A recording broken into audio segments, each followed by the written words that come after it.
Okay, Assalamualaikum warahmatullahi ta'ala wabarakatuh. Okay, everyone. So, how are you today? Okay, guys. So, today we are going to discuss the answer for your test. Okay, your recent test. Okay, which is US1. Okay, so let me log in first.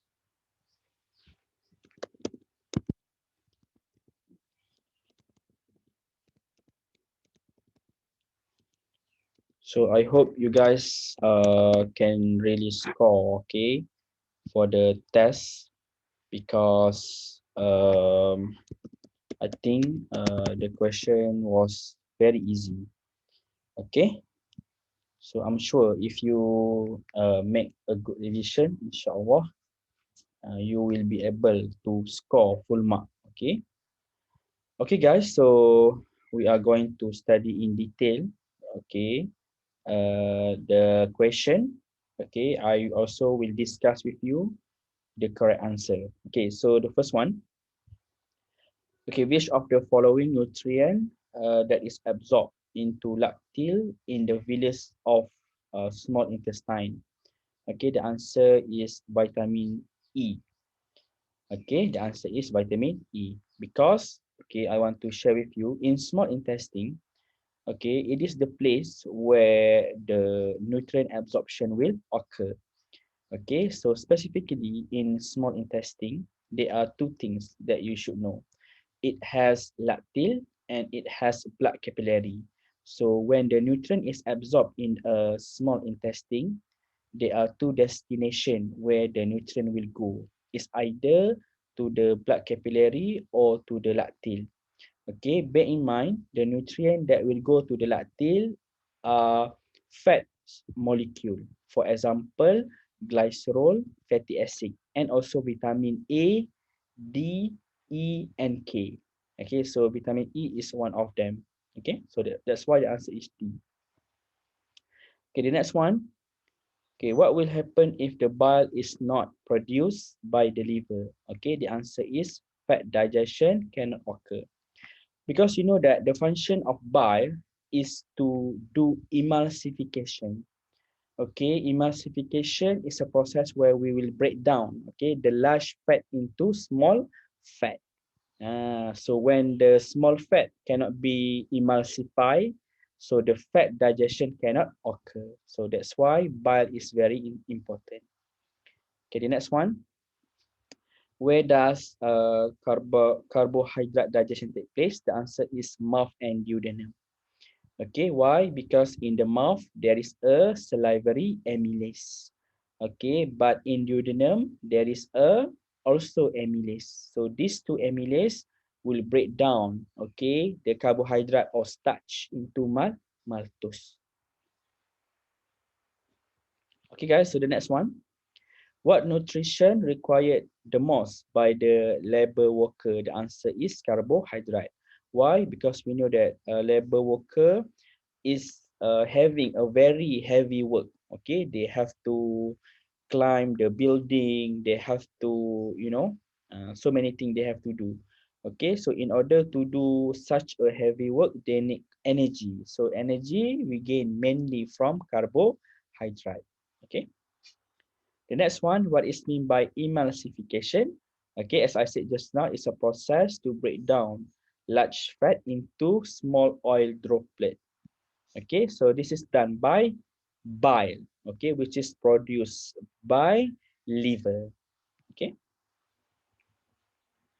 the next one, which of the following organs involved in protein digestion? The answer is stomach. Why? Because stomach, it will use gastric juice. Inside gastric juice, they are proteins. Okay, and proteins, will break down protein. So that's why the digestion of protein, will occur in the stomach. Okay, the next one. Which of the following is not adaptation of villi? The answer is moist structure. Okay, so the rest of this, one thick cell surrounded by many blood capillary and lactil are their adaptation. But for moist structure, it is not the adaptation of villi, okay, because the structure is already moist, okay, so that is not the adaptation by the villi, okay. But for the alveolus, alveolus present in the lung, okay, this is one of the adaptation, okay, but for villi it is not, okay. The next one, if the patient suffered from kwashiorkor, what is the best meal for them? Okay, for those who don't know what is kwashiorkor, kwashiorkor is a disease where the patient lacks of protein. Okay, so the symptom you can see for the patient that has kwashiorkor is that the first one, it has stunt growth. Okay, it has stunt growth, and then the abdomen becomes swollen. Okay, perut dia membesar. Okay, so for those who have kwashiorkor, basically we can treat them by giving more protein. So here tuna is the answer. Why? Because tuna contain large of protein. Okay, the next one, if the patient suffer from anemia, what is suitable food to consume for recovery? Okay, for those who don't know, anemia is a disease where the patient lacks of hemoglobin or lacks of red blood cell.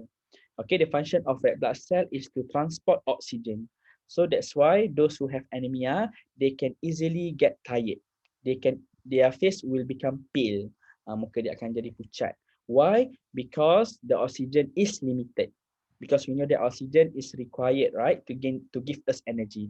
So that's why those who have anemia, okay, they can easily get tired because they lose energy. They don't get enough energy. Okay, so in order to treat anemia, we should treat the patient by having more iron. Okay, iron. Okay, so iron you can gain more in the liver. Okay, dalam hati. Bukan hati manusia, hati, for example, liver from animal. For example, from the cow, from the chicken, and so on. Okay. Okay, the next one. What is the vitamin that's hard for calcium absorption? The answer is vitamin D. Okay, so vitamin D is very important. Why? Because if it is absent, okay, whatever calcium you take from the meat it will not be absorbed. So that's why vitamin D is also important. Okay. Okay, what is the enzyme required for protein digestion? The answer is protease. Okay, so very easy. Okay, for those who don't know, okay, I will recall the function of this enzyme. So amylase, the function is to digest carbohydrate. The example of carbohydrate is starch, where the starch will be broken into maltose by amylase. Okay, lipase, okay, it will digest fat into fatty acid and glycerol. And the last one, renin. Renin, okay, is also an enzyme present in the stomach. The function is to, okay, digest carcinogen into casein. Carcinogen is a meat protein. Okay, our body cannot absorb carcinogen. Instead, it can absorb casein. So, in order to make casein, we should have renin in our stomach. Okay, the next one. What is the eating habit that can cause constipation? Okay, the answer is avoid vegetable. Because when you avoid vegetable, you will have no fiber. So, when you have no fiber, you will have constipation. Okay, I just want to share with you how fiber can prevent from constipation. The first one, fiber, okay, will stimulate peristalsis. Okay, the fiber will stimulate peristalsis in large intestine. Okay, for those who don't know what does peristalsis mean, peristalsis is a process where the muscle, okay, the muscle in a large intestine will contract and relax. Contract, relax, contract, relax. So when they contract and relax, this will make the food become easy to pass through in the large intestine. So that's why you will not have constipation. Okay, the next one is that the fiber will secrete a gel. Okay, because you know that gel is very smooth, dia licin. So this will make the movement of food become easy in the large intestine. Okay. The next one, why vitamin K is important in our diet? Okay, the answer is to treat prolonged bleeding. Okay, so basically vitamin K, okay, will help, okay, platelet. Platelet, you know platelet, right? Our blood has three types. We have red blood cell, white blood cell, and platelet. So platelet is very important for blood clotting. So in order to help platelet, okay, to do blood clotting, we should have vitamin K. Okay. Okay, the next one. Which of the following age stage that require protein the most? The answer is children. Because children is the stage where the growth will occur rapidly. In order to help with the rapid growth, okay, the children should take more protein. Okay, because protein can develop the muscle. Okay, can increase the growth. Okay, the next one, what is the end product of fat? Okay, for those who don't know, fat, okay, will be digested by lipase. So the product will be two. The first one is fatty acid and the last one is glycerol. Okay, so the answer here is glycerol. Okay, bear in mind, fat, there are two end product which are glycerol and fatty acid. Okay, glucose ni is a end product for carbohydrate. Okay, kalau amino acid end product of protein. Okay, hydrochloric acid is something else. Okay, ini tak ada kena mengena. Okay, the next one. Suggest food should be taken by patient to avoid constipation. The answer is watermelon. Why? Because watermelon has fiber. So fiber, as I said just now, will enable us to avoid constipation. Okay guys, so the next one, what will happen when the Benedict solution is dropped into glucose solution? Okay, for those who don't know what Benedict solution is, okay, so basically Benedict solution will be used in Benedict test. Benedict test. Okay, what is the importance of Benedict test? Benedict test is a test to test the presence of glucose. So Benedict test ni adalah suatu test yang mana kita nak menguji kehadiran glukos. So kalau ada glukos dekat makanan tu, bridge red precipitate will form. Kalau tak ada glukos dalam tu, maksudnya takkan ada apa-apa berlaku. So sekarang ni Benedict solution is dropped into glucose solution. So the obvious answer is this one. Why? Because bridge red precipitate is formed. Ingat bila ada glukos, dia akan hasilkan bridge red precipitate. Kalau tak ada glukos, no happen. Ataupun you can say no, or you can say bridge red precipitate is not formed. Tapi sekarang ni ada glukos kan, so ada glukos dia akan dihasilkan lah. Yang dua lagi ni is something else. Okay. Okay, which of the following example of food that is located at the most bottom of the carbohydrate? Okay, for those who don't remember, food pyramid ni, okay, dia ada 4 level. Okay, bawah sekali adalah karbohidrat. Yang ke atas dia protein. Yang atas dia adalah, maafkan cikgu. Sekali lagi So food pyramid ni ada 4 level. Paling bawah maksudnya paling kita kena banyak makan. Paling kita kena banyak makan, which is carbohydrate. The next one atas pada dia adalah fiber. Fiber contohnya adalah vegetable and fruits. Atas pada dia adalah apa? Atas pada dia adalah protein. Okay, for example meat, apa lagi? Milk, okay, and so on. And atas sekali adalah fat. Maksudnya fat tu adalah yang paling sedikit kita kena makan. Paling banyak adalah karbohidrat. Sebab apa? Karbohidrat will give us energy. So right now, the most bottom is carbohydrate. So among this, the carbohydrate is you can find in the noodle. Okay. Okay, this one. Okay. This one you should use calculator. Okay, so if you notice here, okay, calorific value of carbohydrate adalah 21, untuk protein 17. So sekarang ni bila orang ambil 100 gram karbohidrat, so maksudnya 21 you just multiply with 100. Okay, and then 17 you multiply with 20. Okay, once you get all these two, you add them. And then you will get 2440 kilojoule. Okay, that's the final answer. Okay, guys. So previously, I know some of you noticed that the last answer is 2,400 kJ. Okay, for those who choose that one, you are correct. Okay, because I think I have mistyped this one. Okay, so previously, if you answer 2400, you are right. Okay, this one I already changed. Okay. Okay, the next one. What is a disease related to the poor intake of vitamin C? Okay, the answer is scurvy. Okay, for those who don't know, scurvy is a disease when you lack of vitamin C. So what is the symptom? The first one, your gum, gusi awak will bleed. Gigi awak, gusi awak akan berdarah. Okay, that is the scurvy disease is all about. Okay, the next one. What will happen when iodine solution is dropped into the bread? Okay, guys, for those who don't know, iodine solution will be used in iodine test. Macam tadi kita bincang pasal Benedict Test. Benedict Test tu untuk test kehadiran glukos. Kalau iodine test untuk uji kehadiran starch, kanji. So kalau iodine test mestilah kita guna iodine solution.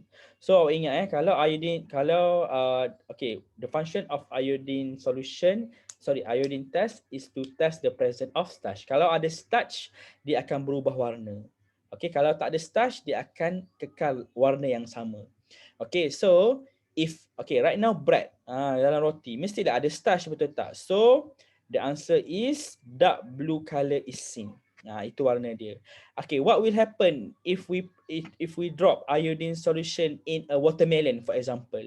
Inside watermelon there is no starch. So apa warna yang akan keluar? Ni yellowish color brown is seen. Maksudnya dia tak berubah. Warna dia macam ni sahaja. Boleh? So the initial color for iodine is yellowish brown. But if there is a starch, it will change the color from yellowish brown color to dark blue color. Sekarang ni iodine ni kita letak dalam bread. Bread ni ada starch. So bila ada starch dia akan berubah warna. Daripada warna apa ke warna apa? Daripada yellowish brown kepada dark blue. Okay? Okay, the next one, what will happen if we lack of iron in our diet? Ini dah jawapan tadi kan. Jawapan ni adalah anemia. Okay, what the element you can find in the protein? The answer is carbon, hydrogen, oxygen and nitrogen. Ingat CHON. CHON untuk protein. Kalau untuk karbohidrat, CHO. Carbon, hydrogen, oxygen. Kalau fat pun sama. CHO.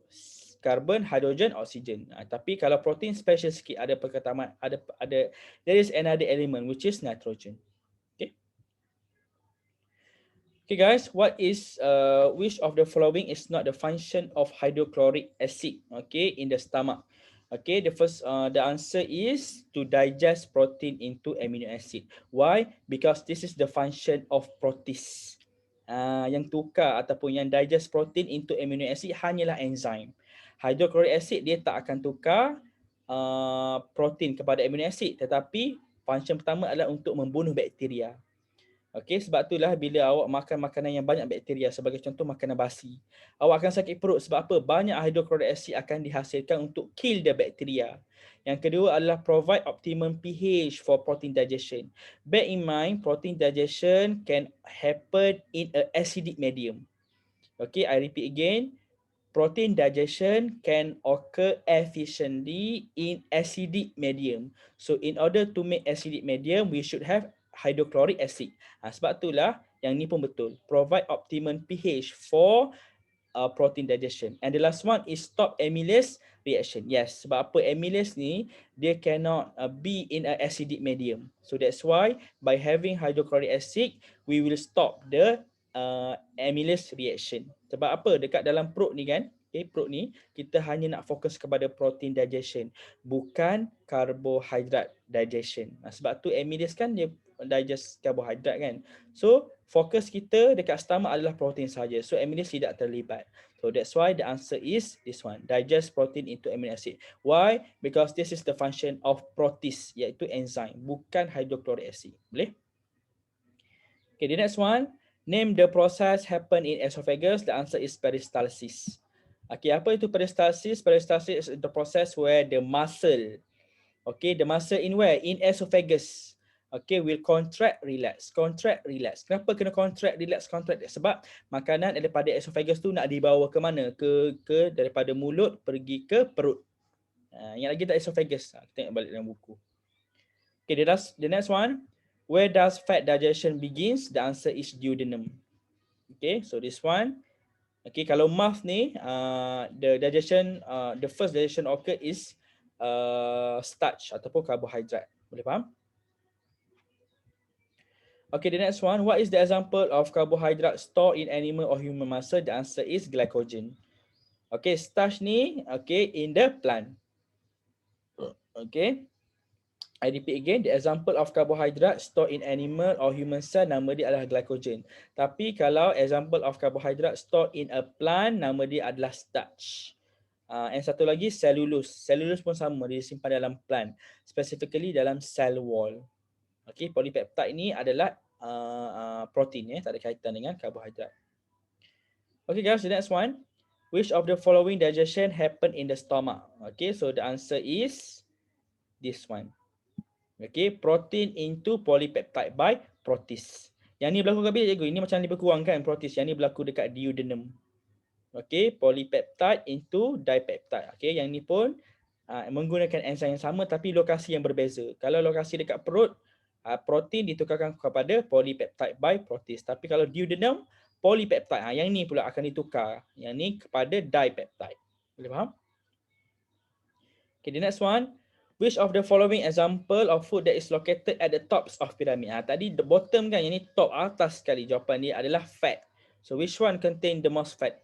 Butter. Okay, that's why the answer is butter. Why? Because butter is fat. Okay, the next one, which is the last one. Okay, McDonald, KFC, Texas, maksudnya S ni, Texas chicken, ayam gunting are the most among the famous fast food. Okay, cikgu pun suka. Awak suka tak? Okay, which of the following food class does not contain in this diet? The answer is fiber. Okay, dalam fat mesti ada kan, sebab ni kan ayam goreng kan, betul tak, ayam gunting. Protein mesti ada sebab ayam kan, ayam ada daging protein. Karbohidrat sebab apa? Sebab Texas chicken ke KFC ke mesti ada burger. Burger kan guna roti dan sebagainya, betul tak? Kalau fiber kurang, sayur sangat-sangat kurang. Okay, that's why the answer is fiber. Okay guys, so let's submit. Okay, agak-agak dapat berapa thanks, boleh jawab ke? Boleh lah. Okay guys, so I think that's all for today. So after you done watching this video, I hope you guys can write down your name and your class. Okay, full name and your class. This is for attendance purpose. Okay, so at the end of the class, I hope I will have 149 comment, okay, which indicate that all my students from Form 2 participate in this video. Okay guys, so if you have any question, you can PM Cikgu Hasif or you can PM your own teacher. Okay guys, so I think that's all for today. So I see you on the next class. Okay, Assalamualaikum.